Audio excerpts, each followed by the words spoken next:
All right, you guys, quick little video how to tell if your key works or not. So if you guys look at this key, this 2001 745 BMW.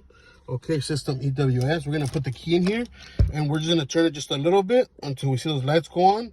Notice how we don't see any letters. Okay, we are not seeing any letters. Now we're gonna go ahead and put the transponder inside the key.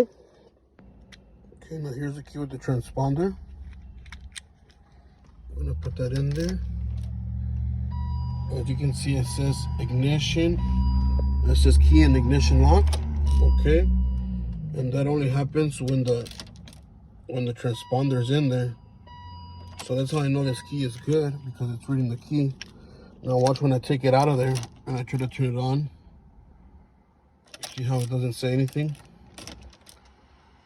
So that's how I know it's not the key. That's for sure. Let's try to get with the chip in there. You guys see that? Key and ignition lock. And it only says when the chip is in there.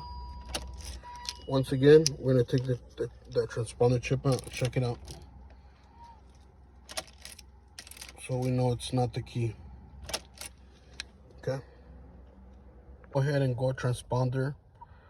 And I would read it. I would put the key in here inside the coin and read it.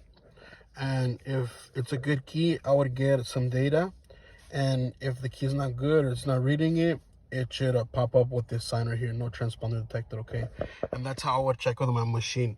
But since I don't, the only way to do it, and without a machine, is that way that I'm showing you guys.